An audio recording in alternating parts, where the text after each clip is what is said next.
Assalamualaikum warahmatullahi wabarakatuh. Shalom, Om Swastiastu, Namo Buddhaya, Salam Kebajikan, Salam Sejahtera bagi kita semua. Selamat pagi yang terhormat kepada Ibu Dr. Hajah Tuti Rastuti, SHMH, selaku dosen pengampu mata kuliah kompetisi bisnis. Pada kesempatan kali ini, perkenalkan saya Nazar Rizkia Mulyana dengan nomor NPM 23/1020 akan mempresentasikan pembahasan mengenai hukum persaingan, khususnya dalam kerjasama pengangkutan kargo oleh grup Lion Air. Jurnal berjudul Analisis Yuridis Terhadap Persaingan Usaha Tidak Sehat dalam Kerjasama Pengangkutan Kargo, yang dimana studi putusan KPPU nomor 07/KPPU/I/2020, yang mana jurnal ini ditulis oleh Wahyu Hidayatira dan diduplikasikan dalam jurnal Commerce Law volume 3 isu 1 tahun 2023. Selanjutnya, pertama saya akan menjelaskan terlebih dahulu mengenai pengertian persaingan usaha tidak sehat. Apa itu persaingan usaha tidak sehat? Persaingan usaha tidak sehat adalah persaingan antar pelaku usaha dalam menjalankan kegiatan produksi maupun pemasaran barang dan atau jasa yang dilakukan dengan cara tidak jujur, melawan hukum, atau menghambat persaingan usaha itu sendiri.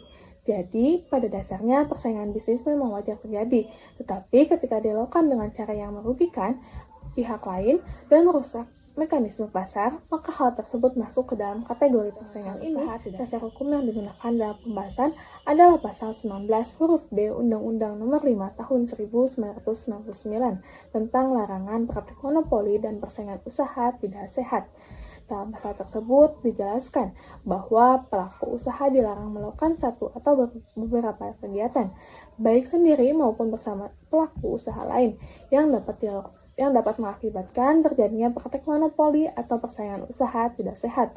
Salah satunya yaitu melakukan praktik diskriminasi terhadap pelaku usaha tertentu, yang mana artinya suatu perusahaan tidak boleh memberikan perlakuan khusus yang tidak adil kepada satu pihak tertentu sehingga pihak lain menjadi sulit bersaing di pasar. Baik, di sini saya lanjutkan ke bagian pertama, latar belakang, di mana latar belakang dari penelitian ini berfokus pada dugaan praktik diskriminatif yang dilakukan oleh grup Lion Air dalam sistem transportasi kargo komersial, yang mana permasalahan utamanya terdapat pada adanya dugaan bahwa PT Lion Express diberikan hak eksklusif untuk menggunakan kapasitas angkut harian sebesar 40 ton. Hak khusus ini dianggap dapat menghambat akses pelaku usaha lain dalam sektor pengiriman udara, sehingga berpotensi melanggar pasal 19 huruf D Undang-Undang Nomor 5 Tahun 1999. Inti persoalan ini, apakah kerjasama tersebut merupakan bentuk efisiensi bisnis yang sah atau justru merupakan praktik diskriminasi yang merugikan perusahaan lain? Penulis jurnal juga mengkritik keputusan KPPU yang menyatakan adanya pelanggaran. Menurut penulis, sejak awal jurnal ini menunjukkan bahwa keputusan tersebut kurang didukung oleh bukti yang kuat. Penelitian ini, penulis menggunakan metode penelitian hukum normatif, yang mana artinya penelitian dilakukan dengan menelaah peraturan perundang-undangan, putusan hukum, serta dokumen yang relevan, bukan melalui observasi lapangan secara langsung. Kemudian, pendekatan yang digunakan oleh penulis ada 3, yaitu pendekatan perundang-undangan atau statute approach, kedua, pendekatan kasus atau case approach, dan pendekatan konsepsional atau conceptual approach. Sumber bahan hukum terdiri dari bahan hukum primer seperti undang-undang dan putusan KPPU, bahan hukum sekunder seperti buku dan jurnal, serta bahan non-hukum yang mendukung penelitian ini. Analisis dilakukan secara deskriptif kualitatif dengan penarikan kesimpulan secara deduktif.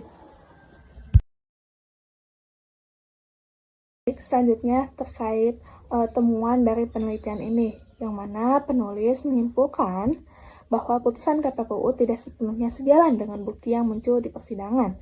Yang pertama, unsur diskriminasi dalam pasal 19 huruf D dinilai tidak terbukti karena Lion Group tidak memiliki posisi dominan di pasar.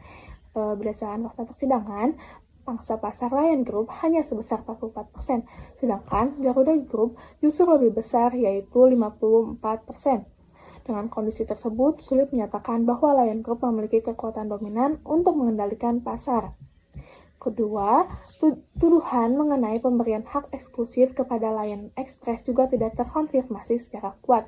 Kapasitas angkut yang sebenarnya lebih rendah dari yang dituduhkan sehingga tidak cukup membuktikan adanya perlakuan diskriminatif.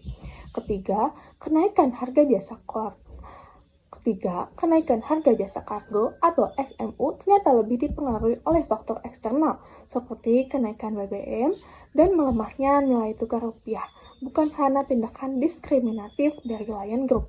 Dan keempat, bukti kerugian pihak ketiga juga dinilai lemah karena saksi utama tidak hadir dalam persidangan. Bahkan pihak yang disebut dirugikan masih tetap menjalin kerjasama operasional dengan pihak terlapor.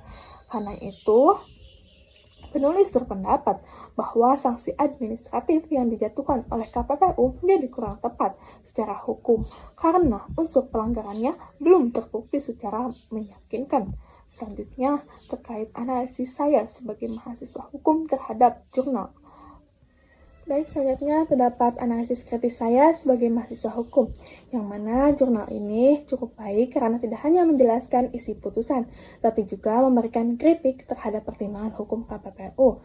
Dengan ini penting karena dalam hukum persaingan usaha, pembuktian harus dilakukan secara objektif dan tidak hanya berdasarkan asumsi adanya kerugian. Dan itu saya setuju bahwa keberadaan hak eksklusif memang harus diawasi karena dapat menimbulkan ketidakadilan bagi pelaku usaha lain. Namun penetapan pelanggaran tetap harus berdasarkan bukti konkret, terutama terkait dampaknya terhadap pasar dan konsumen. Jika tidak, maka putusan yang dihasilkan justru dapat menimbulkan ketidakpastian hukum bagi dunia usaha. Persaingan usaha yang sehat harus dijaga, tetapi penegakan hukumnya juga harus adil dan profesional.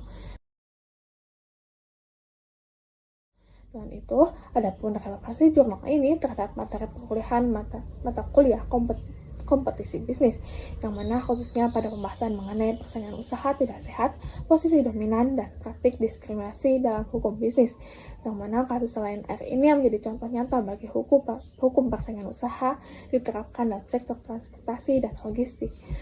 Sebagai mahasiswa, saya dapat memahami bahwa persaingan usaha bukan hanya soal monopoli, tetapi juga menyangkut akses yang adil bagi setiap pelaku usaha untuk masuk dan bersaing di pasar. Melalui jurnal ini, saya belajar bahwa KPPU sangat penting sebagai pengawas persaingan usaha, tetapi setiap keputusan tetap harus didasarkan pada analisis hukum yang kuat agar tidak menimbulkan dugaan praktik diskriminatif oleh grup Lion Air masih menjadi perdebatan karena unsur pelanggaran belum sepenuhnya terbukti secara meyakinkan. Penelitian ini menunjukkan bahwa dalam perkara persaingan usaha, pembuktian posisi dominan dan kerugian nyata merupakan hal yang sangat penting sebelum menjatuhkan sanksi. Mungkin cukup sekian presentasi dari saya. Mohon maaf jika ada kesalahan atau kekurangan. Mohon maaf. Terima kasih. Wassalamualaikum warahmatullahi wabarakatuh.